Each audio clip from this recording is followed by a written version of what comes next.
मला घरी का बोलवलं?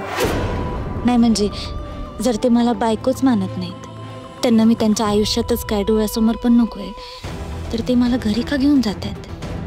काय म्हणावं या वागण्याला? सर एक विचारू का? तुम्ही मला एवढ्या घाईनं घरी का घेऊन चाललाय? काय चाललंय तुमच्या मनात नेमकं? तू सांग, तुला काय वाटतं? काय असेल माझ्या मनात? तुमच्या मनात काय चाललंय हे जर कळालं असतं ना, तर गोष्टी एवढ्या पुढपर्यंत गेल्याच नसत्या. तुम्ही भोल्यावर चढला, मी भोल्यावर उतरली असते. होता का ऑप्शन तुझ्याकडे? भोल्यावरून खाली उतरायचा ऑप्शन तरी होता का तुझ्याकडे? तुझ्या आईची अवस्था बघितलीस ना काय होती? मी जर या लग्नाला तयार झालो नसतो ना, त्यांना हा त्रासच सहन झाला नसता. पण तुम्ही माझ्या आईला त्रास होत होता म्हणून माझ्याशी लग्न नाही केलंय. हो का? मग सांग, का केलं असेल मी तुझ्याशी लग्न? रोज नव्या जखमा द्यायला. नाही ग, काही काय बोलतेस? तुला जखमा देण्यासाठी नाही केलंय मी लग्न. तुला दिलेल्या जखमांवर मीठ लावण्यासाठी केलंय मी लग्न. त्या रोज ताज्या ठेवण्यासाठी लग्न केलंय. आणि हे करून काय मिळतं तुम्हाला? आनंद, खूप आनंद होतो मला, जसा तुला व्हायचा. फॅक्टरीत मला त्रास देताना माझ्यावर हात उचललायस तू, विसरलो नाहीये मी ते. आणि त्याचा बदला घेण्यासाठी हे लग्न केलंय. आणि तो बदला ना मी रोज घेणार, थोडा थोडा. आत्ताही मी तुला घरी त्यासाठीच घेऊन चाललोय बरं का. नक्की ना?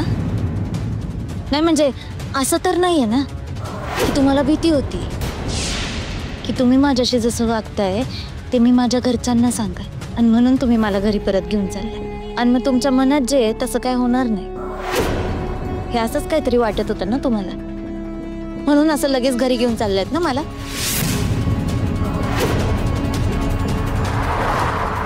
काय झालं?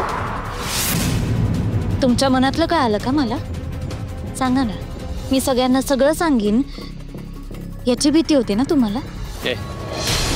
काही बोलू नकोस. मी ब्रिजित कोणालाही घाबरत नाही. नुसतं असं सोंग आणू की मी कोणाला घाबरत नाही असं म्हणून नाही चालत. दुसऱ्या कोणाला भले नाही घाबरत, पण त्या वरच्या परमेश्वराला घाबरा सर. तुमच्या मनात माझ्यासाठी बदलाची इच्छा आहे ना, तुम्ही वागा तुम्हाला पाहिजे तसं, माझं काय म्हणणं नाही. पण तुम्ही कसंही वागलात ना तरी मी तुमच्याशी चांगलंच वाग. भले तुम्ही मला गॅलरीत झोपा, हा जशी वाटेल तसं वाग, पण हे असं सगळं करून तुम्हाला जर वाटत असेल की मला त्रास होईल तर खरं सांगू का सर, मला त्याचं काहीच वाटत नाही. सर मी चाळीत राहिली, निखऱ्यावर रोज चालणाऱ्याला तुम्ही वनव्याची भीती दाखवता. आणि तुम्ही असं मला त्रास देऊन जर तुमचा बदला पूर्ण होणार असेल ना तर तुम्ही करा तुमचा बदला पूर्ण. ते काय आहे, चावणं हा विंचवाचा गुणधर्म आहे, पण तो चावल्यावर सुद्धा त्याला माफ कर हा साधू संतांचा धर्म आहे. आपण काय करायचं ना ते आपलं आपण ठरवायचं. झालं? तुझी फिलॉसॉफी तुझ्याकडेच ठेव.